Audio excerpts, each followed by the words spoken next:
Bismillahirrahmanirrahim.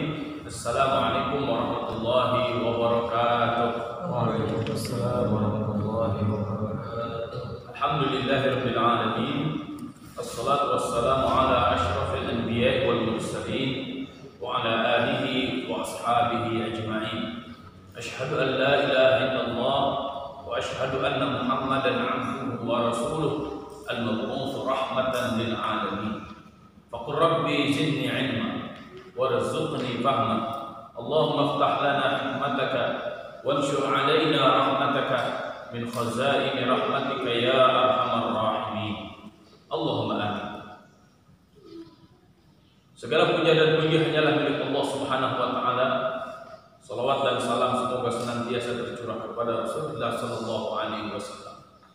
Kita memohon kepada Allah Subhanahu wa taala semoga kita semuanya terus menjadi orang-orang yang menjadikan seluruh amalan dalam hidup kita hanya untuk Allah Subhanahu wa taala, sehingga kita menjadi orang Islam sebenar-benarnya Islam, orang beriman sebenar-benarnya iman, orang takwa sebenar-benarnya takwa, karena terus mengikuti apa yang telah Allah Subhanahu wa taala berikan kepada kita sesuai dengan contoh dari Nabi Muhammad sallallahu alaihi wasallam. Semoga kecintaan kita kepada Nabi Muhammad sallallahu alaihi wasallam dibuktikan dengan terus berpegang teguh kepada Al-Qur'an dan sunnah Nabi sallallahu alaihi wasallam. Walaupun di dunia kita tidak akan pernah bertemu secara jasad, tapi semoga Allah Subhanahu wa taala kelak di yaumul hisab akan mempertemukan kita semuanya dengan Nabi Muhammad sallallahu alaihi wasallam dan mendapatkan syafaatul uzma darinya. Allahumma amin. Saudara-saudaraku yang dirahmati Allah Subhanahu wa taala, pada kesempatan kali ini saya ingin menjelaskan apa yang saya maksudkan dengan hafid saintis. Hafid saintis itu sebenarnya menunjukkan dua ranah.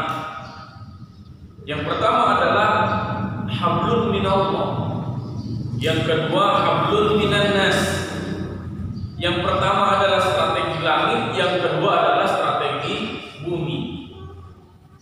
Karena saya mendapatkan ternyata jika seseorang terus-menerus menggunakan dua strategi ini, Allah Subhanahu wa taala menjadikan hidup kita semuanya berkah dan sukses. Sukses dan berkah. Duribat alaihimudz zillatu aynama thuqifu illa bihablin minallah wa hablin minan nas. Akan ditimpakan kepada mereka az-zillah, kehinaan, wal maskanah, kemiskinan dan kenestapaan, illa bihablin minallah wa hablin minan nas, kecuali mereka menjaga ibadah mereka kepada Allah dan menjaga persatuan sesama mereka. Ketika kita lihat ayat-ayat Al-Quran, maka ayat-ayat Al-Quran itu ternyata menggambarkan kepada kita semuanya dua strategi ini. Salah satu contoh, jika dalam surat Az-Zariyat akhir-akhir Allah Subhanahu wa taala mengingatkan kepada kita semuanya, a'udzubillahi minasyaitonir rajim, bismillahirrahmanirrahim, wa ma khalaqtul jinna wal insa illa liya'budun. Tidaklah kami menciptakan jin dan manusia kecuali untuk beribadah kepada Allah.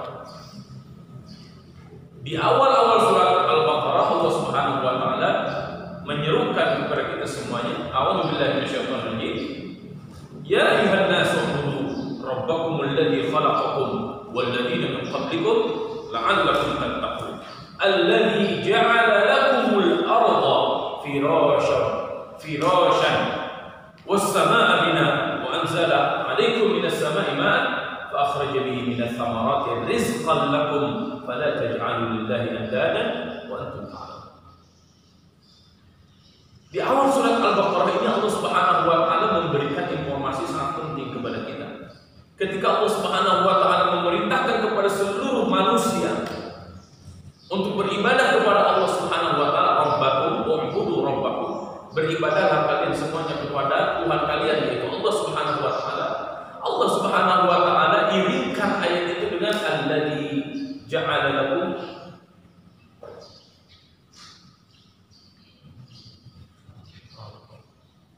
ma fil ardi jami'an. Allah yang telah menjadikan bagi kalian semuanya yang ada di bumi ini. Kemudian Allah Subhanahu wa taala menyebutkan sumber kehidupan itu. Wa anzala minas sama'i ma'an. Allah turunkan dari langit berupa air. Fa akhraja bihi minas thamarati rizqan lakum. Maka Allah Subhanahu wa taala keluarkan dari tanah yang sudah terkena air hujan itu tumbuh-tumbuhan sebagai rezeki bagi kalian. Jadi prinsip ibadah dengan rezeki itu ternyata tidak dipisahkan. Kenapa? Karena ini sebagai sistem pengamanan Allah Subhanahu wa taala kepada manusia. Manusia jangan pernah bingung dengan rezeki. Karena rezeki itu telah disiapkan oleh Allah Subhanahu wa taala. Nah, saya dapatkan lagi dalam surat Hud ayat 61. Ini sangat inspiratif.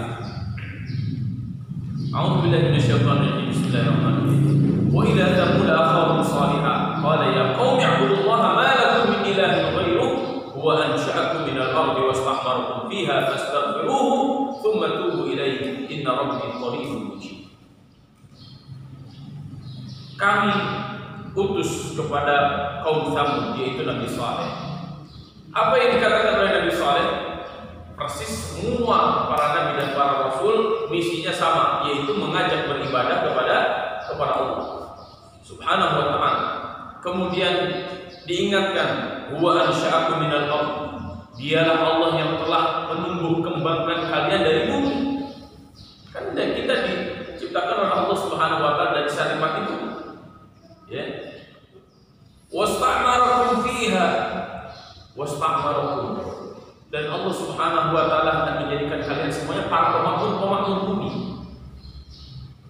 Jika di surat Al-Baqarah disebut dengan khalifah, jika di surat Hud ini sebagai pemakmur, maka khalifah itu sebenarnya fungsinya adalah para pemakmur bumi. Jadi jika ada pemimpin tidak mau memakmurkan bumi, maka hakikatnya dia bukan seorang khalifah, bukan seorang pemimpin. Karena seorang pemimpin itu dia harus mau memakmurkan bumi. Dan pemakmuran buminya itu untuk mendukung dia di dalam beribadah kepada Allah Subhanahu wa taala, sehingga beribadah kepada Allah menjadi maksimal. Ya. Nah, ini ayat-ayat ini memberikan inspirasi kepada kita semuanya. Saya biasanya mengambil ini kata-kata inspirasi atau dengan bahasa Arab dengan al-ihtida bil Quran, mengambil petunjuk, mengambil hidayah, mengambil inspirasi dari Al-Quran. Hafiznya itu maksudnya mengambil inspirasi, mengambil petunjuk dari Al-Quran dan Sunnah Nabi SAW. Untuk apa? Untuk kehidupan kita, agar kehidupan kita itu tenang, nyaman, tentram, damai, sehingga beribadah kepada Allah Subhanahu wa taala dalam kondisi apapun tenang, bisa maksimal. Ya. Yang akan kita bahas ini adalah sistem keamanan atau sistem ketahanan pangan dan sistem ketahanan sosial. Saya akan fokus dulu pada itu. Kenapa? Yang pertama kali dibahas adalah sistem ketahanan pangan. Karena banyak ayat yang menunjukkan betapa pentingnya itu. Contoh di surat Quraisy yang sudah kita bahas, yaitu A'udzubillahi minasyaitonirrajim, "Falya'budu rabb hadzal bait." Beribadahlah kalian semuanya rabb hadzal bait, kepada Rabb rumah ini, kepada Tuhan rumah ini. Siapa Allah? Alladzi at'amahum min ju' wa amanahum min khauf. Yang mana Allah Subhanahu wa taala telah memberikan kalian makanan sehingga kalian terbebas dari kelaparan. Dan ketika kenyang, insya Allah aman.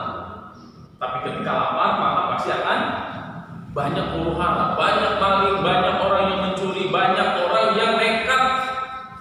Daripada nggak makan, saya maling, ini saya nyuri, ini saya bunuh orang agar saya bisa makan. Itu benar begitu. Dan ternyata kalian luar biasa, ketika Allah Subhanahu wa taala membicarakan tentang hukum, Ya, terutama di juz pertama, di juz kedua, hukum yang pertama kali dibicarakan oleh Allah Subhanahu wa taala dalam surat Al-Baqarah juz kedua itu adalah tentang makanan. Ya ayyuhan nas kulu mimma fil ardi halalan thayyiban.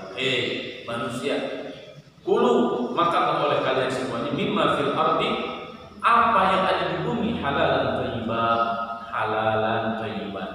Jadi prinsip halal dan thayyib itu bukan hanya untuk orang Islam, tapi prinsip halal dan thayyibah itu harus diperhatikan oleh semua manusia, karena ayatnya memang menyeru ya ayyuhan nas, hei seluruh manusia. Karena halal dan thayyibah itu sebenarnya sistem garansi, sistem kualitas. Jadi jika ada orang yang mengkonsumsi makanan dan minuman tidak halal dan tidak thayyib, maka dia tidak mengkonsumsi makanan yang berkualitas. Ya. Jadi quality assurance itu diwujudkan dalam bentuk sistem halalan thayyiban. Nah, bagaimana kita sebagai manusia ingin memakmurkan bumi ini? Maka kita harus berpikir. Berpikirnya bagaimana? Saya mencoba menyusun tahapan-tahapan bagaimana menjadi seorang saintis. Jika tadi dasarnya sudah ada, yaitu Al-Quran dan Sunnah Nabi Sallallahu Alaihi Wasallam, maka saintis itu maksudnya adalah berpikir ilmiah, berpikir tertib, ya, berpikir terstruktur sehingga menjadi sebuah pola yang bisa diduplikasi dan didelegasikan kepada orang lain. Minimal ada 7 hal yang bisa kita kembangkan. Yang pertama adalah membaca teks. Teks itu bisa teks Al-Quran, bisa teks hadis, atau teks buku yang dibikin oleh orang. Nah, ini sifatnya beda. Kalau Al-Quran dan hadis sahih itu sifatnya absolut. Kalau penelitian manusia, ilmu yang dikembangkan, teknologi yang dikembangkan itu sifatnya relatif. Ya. Maka antara yang absolut dan relatif ini harus digabungkan. Agar apa? Agar jika kita melakukan trial and error itu tidak fatal salahnya, ya. Sehingga yang kita lakukan bukan pemubaziran, tapi yang kita berikan adalah kebermanfaatan. Semakin kita lakukan observasi, semakin dikaji, semakin dikembangkan, maka kebermanfaatan itu harus semakin eksponensial, semakin terus naik dirasakan oleh semua orang. Ini yang dimaksudkan oleh saya ketika pembicaraan bahwa Islam rahmat bagi semesta. Jadi kebermanfaatan itu yang harus kita kembangkan. Karena Nabi Sallallahu Alaihi Wasallam pun menegaskan khairun nas anfa'uhum linnas. Sebaik-baiknya manusia adalah mereka orang yang memberikan manfaat ke banyak orang. Islam bertemu nanti antara Al-Quran dan hadis dengan scientific. Dalam Islam tidak akan pernah berbenturan antara Al-Quran dan hadis dengan ilmu pengetahuan. Dan ini dimiliki oleh mereka yang terus mengupgrade dirinya menjadi ulul albab, alladzina yadhkuruna Allaha qiyaman wa qu'udan wa 'ala junubihim wa yatafakkaruna fi khalqis samawati wal ardh. Jadi kalau kita masukkan ke dalam istilah ilmiah, hafiz itu dengan zikir, ya, wa yatafakkarun, tafakkur itu saintis. Jadi ulul albab itu hafiz, saintis, ya, zikir dan fikir. Apa yang harus dilakukan? Yang pertama, baca teks. Teks itu maksud saya tadi apa? Ayat Al-Quran, hadis Nabi Sallallahu Alaihi Wasallam dan buku. Kemudian selain baca teks yang ada di dalam tulisan di buku, baca alam. Ini yang kita dapatkan dalam surat Al-Alaq ayat pertama, Iqra bismi rabbikal ladzi khalaq. Kenapa Iqra tidak ada maf'ul bihnya, tidak ada objeknya? Karena membaca bukan hanya membaca buku, tapi membaca alam, membaca kehidupan. Paham? Ya. Kemudian setelah kita membaca apa yang ada di Al-Quran, di hadis Nabi Sallallahu Alaihi Wasallam, di buku-buku dan di alam, yang kedua adalah tuliskan apa yang kita pahami dari apa yang kita baca dari teks itu, dari apa yang kita baca dari alam itu. Tuliskan menjadi sebuah pola,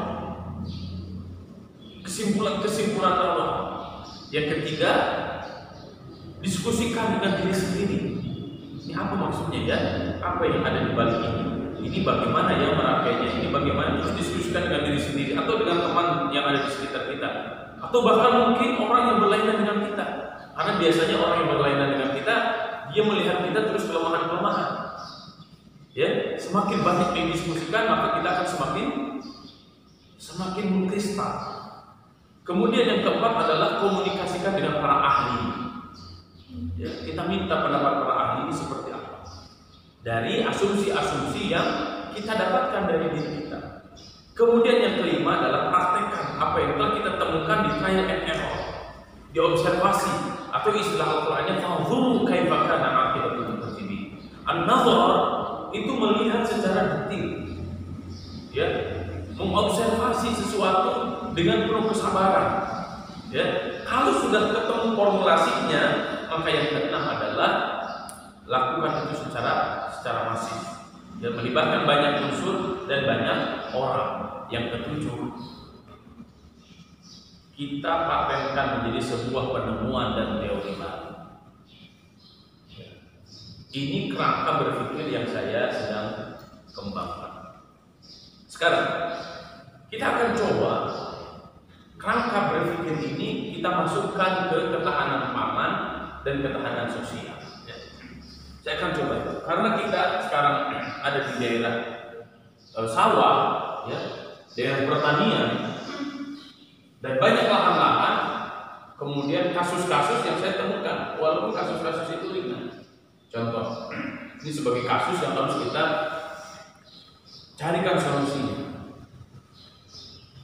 Di kita, sistem perairan itu sangat tergantung kepada aliran air dan irigasi. Kalau dimainkan oleh segelintir orang, ya, tukang bebek contoh, akhirnya apa yang terjadi?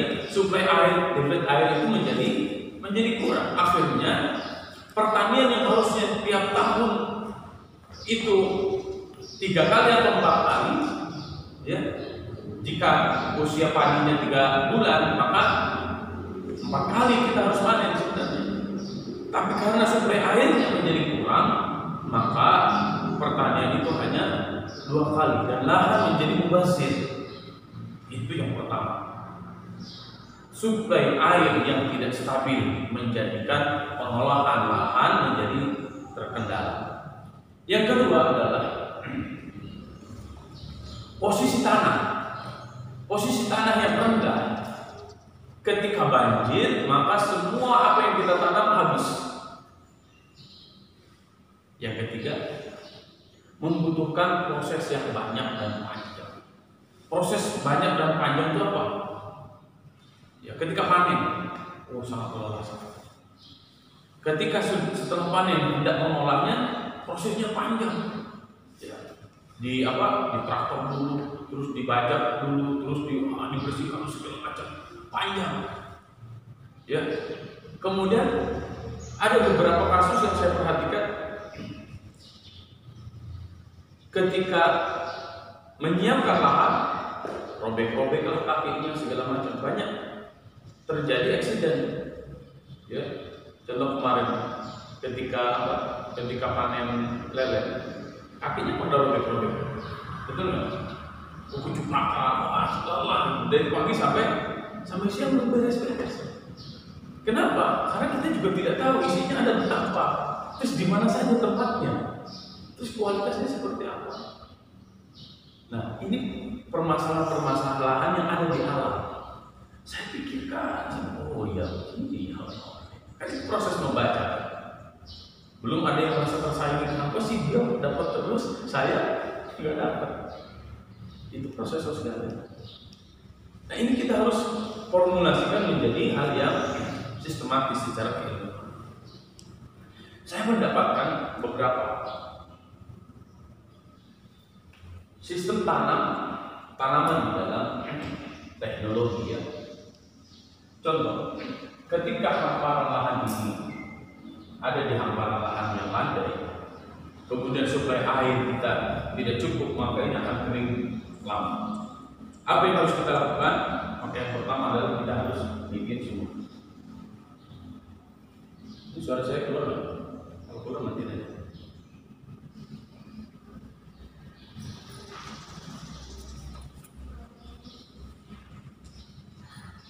Sumur ini ada dua sumur. Pertama, sumur tanah hujan. Yang kedua adalah sumur tradisional. Apa yang saya maksudkan dengan sumur tanah hujan? Sumur tanah hujan itu sumur kosong, nggak ada airnya. Kenapa harus bikin sumur tanah hujan? Ini bagikan biopori dalam kapasitas besar. Karena biopori dalam kapasitas besar, ketika musim hujan dia akan penuh, dan ketika musim kemarau dia akan menjadi pori-pori untuk bernapas tanah secara tersentral, sehingga sirkulasi udara yang ada di bawah tanah itu menjadi stabil. Efeknya apa? Semua tanah yang ada di sekitar sumur tanah hujan itu insya Allah akan gembur. Gemburnya tanah itu akan menstabilkan pH tanah sehingga dia subur. Kemudian sumur tanah hujan.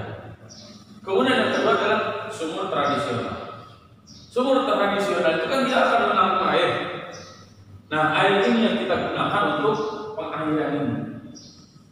Bagaimana caranya agar air yang ada di dalam sumur ini mengaliri lahan ini?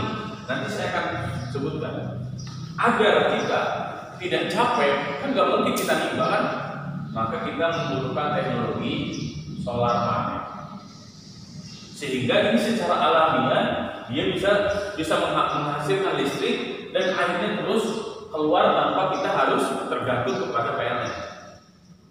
Karena solar panel itu kekuatannya ada pada matahari. Kalau matahari ada, maka dia akan saving energi di solar panel itu. Sehingga kita tidak usah tergantung kepada PLN. Dan dimanapun ini dibikin, sebenarnya di Tegalan, ya, di tanah-tanah yang gambut atau tanah-tanah mati, kita bisa olah ini dengan bikin dua sumur. Dan ini kekuatannya.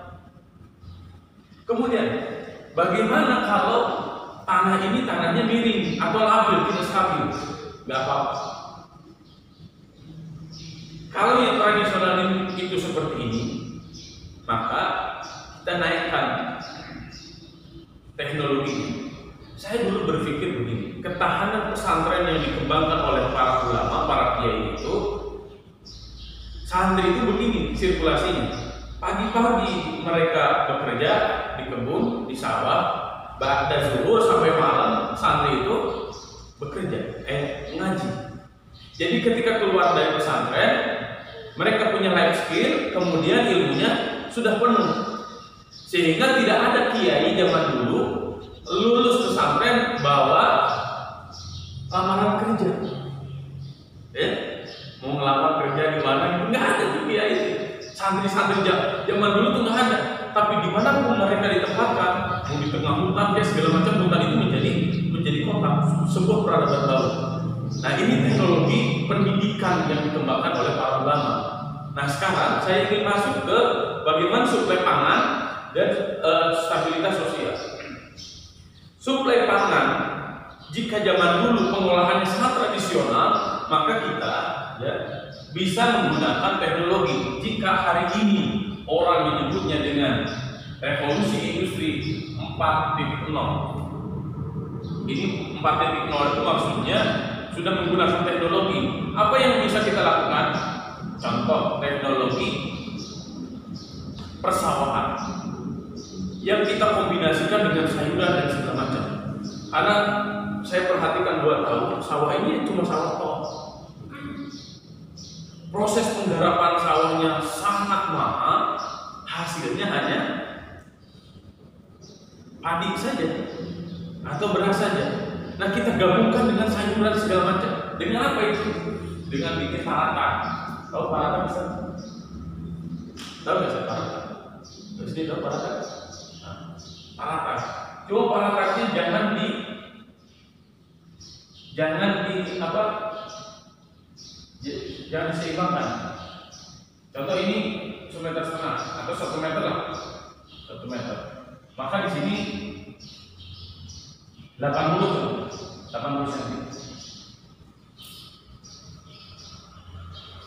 Nah, parakat ini berfungsi untuk menyimpan atau jadi penyangga tanaman.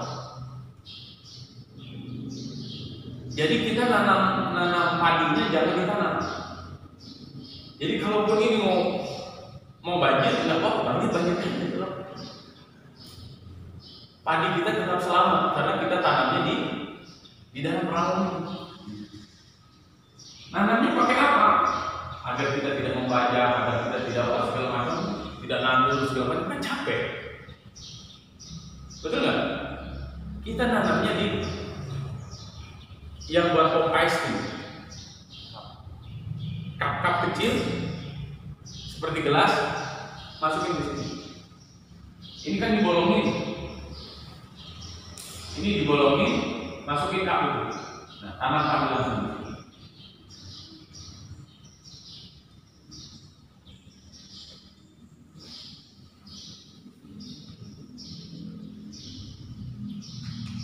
Ini yang disebut dengan tambela, tanam benih langsung. Keuntungannya dengan sistem tambela itu, jika sekarang penyemaian langsung di bawah, sudah dibuang ditebar, kan nanti dia jadikan, dipisahin sama teman-temannya. Itu ketika dibuang tuh nangis itu tuh, gawat, saya keluar. Setelah jadi mereka jadi segini, kemudian kita harus pisahin, nangis mereka itu. Dipisahin sama teman-temannya, sama saudara-saudaranya gitu. Padahal dari bayi dia tumbuh bareng gitu. Setelah itu kan diikat, kenapa saya diikat gitu. Setelah diikat kalau mau ditanam kan dilempar-lempar tuh.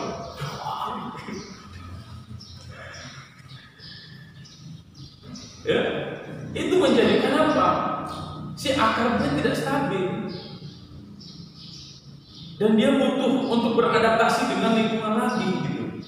Tapi kalau dengan sistem tambela, dia pertama ditanam di situ, ya sudah di situ, sehingga dia udah nyaman. Memang ekosistem saya kayak begini.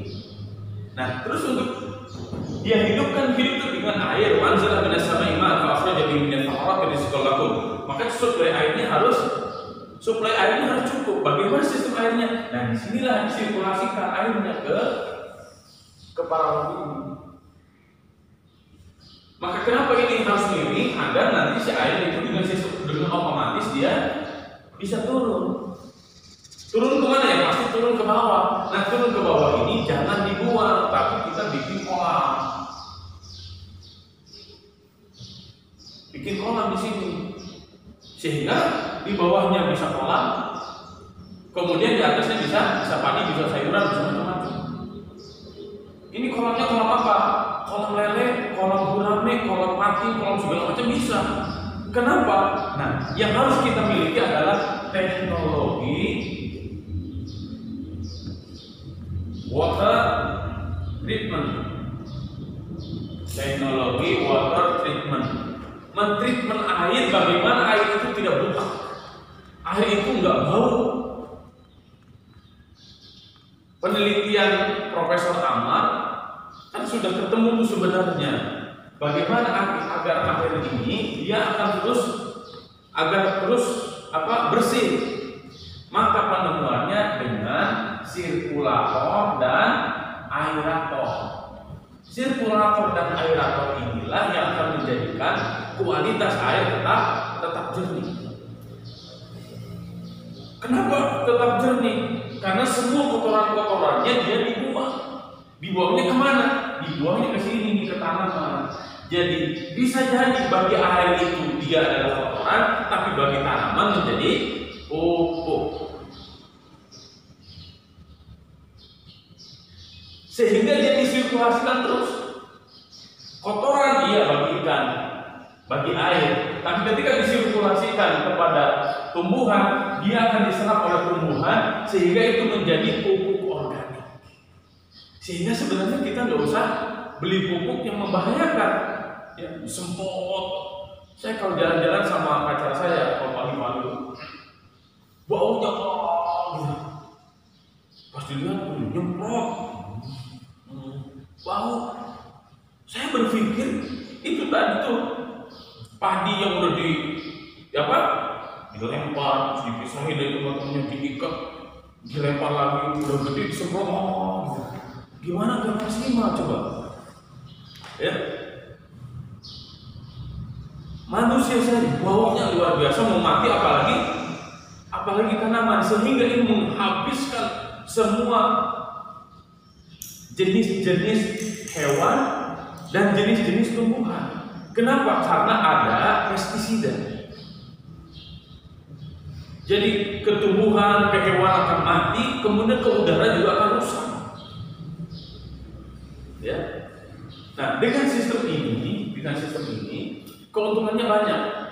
Pertama, kita tidak tergantung pada air orang karena airnya mandiri.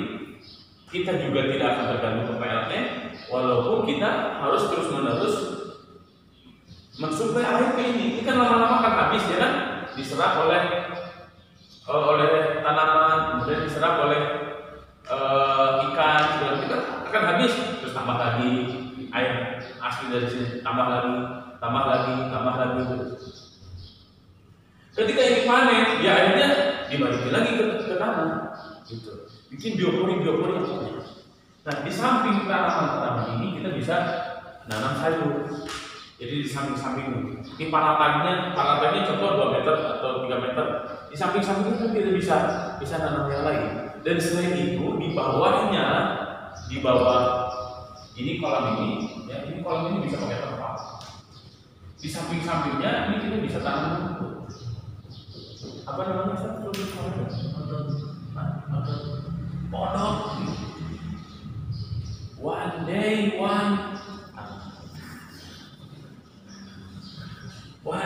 one rumput odot ini. Nah, ini untuk apa?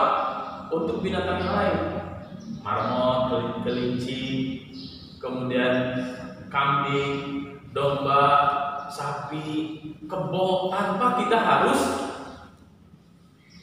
ngangon. Kenapa? Rumputnya sudah jelas di sini, sudah ada. Ini integrated farming yang saya sedang bayangkan, kurang lebih seperti ini. Jadi kita punya sayuran, kita punya padi, kita punya berbagai macam ikan, kita juga punya hewan-hewan ternak. Ya, hewan ternak nanti kita bagi-bagi. Ada untuk menggemukkan, ada untuk berkembang biak, suruh nganakin, ada juga untuk susunya. Jadi santri itu minum susu kambing, makan sate kambing, ya sehat santri. Dan seorang ustaz, seorang kiai bisa memastikan bahwa semua yang dimakan oleh santri dan dirinya halalan thayyiban. Apa antum yakin semua makanan yang antum makan sekarang halal thayyiban?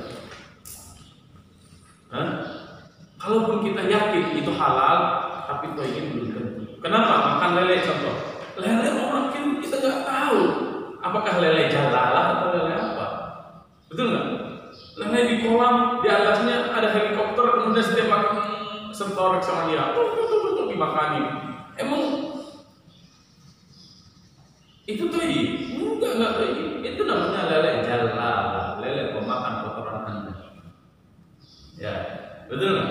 Kalau dengan sistem seperti ini, dan ini jika dilakukan secara masif, bisa menjadi lahan pekerjaan bagi semua orang. Ya, lahan pekerjaannya juga tidak usah kotor-kotoran, tekun bebelokan gitu Ustaz. Sehingga yang tadi, ya kakinya nggak usah robek karena ada keong. Tapi keong akan ada di sekitar kita, tidak dibunuh. Itu gimana Ustaz kalau ada ular? Tidak apa-apa, ular biasa, biarin. Kan ular itu kita dibutuhkan untuk makan apa? Untuk makan tikus kan? Karena kalau tidak ada tikus, tidak ada binatang penghancur makanan. Kan binatang penghancur makanan tikus, kecoa, terus apa? Manggot. Ya itu kan jadi ternak gitu. Terus masih jadi ternak tikus. Ya nggak apa-apa kan untuk menghancurkan. Jangan kan ternak tikus, ternak manggot aja kita mau ternak manggot. Ya kan? Manggot kalau segede-gede gini atau segede jempol kaki kita, wah jadi seru kan? Manggotnya utak-utakan segede jempol kaki. Karena lemaknya bagus, ya kan? Untuk burung, untuk makanan-makanan, untuk ikan segala macam, lemaknya sangat bagus. Nah, coba kita akan kembangkan teknologi ini, ya. Kan ini hanya main-main aja sebenarnya. Saya hanya terlintas begitu segala macam.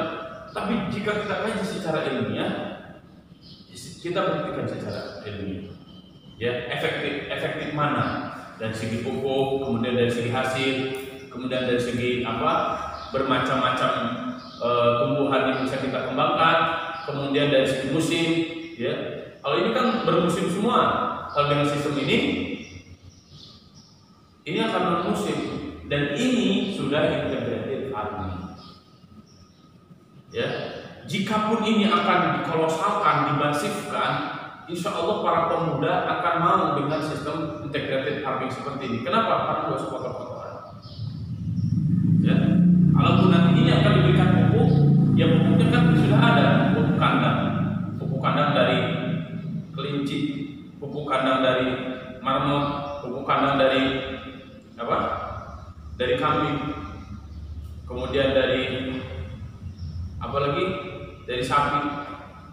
Jadi sirkulasinya terus saja begitu. Terus bagaimana dengan pekerjaannya Ustaz?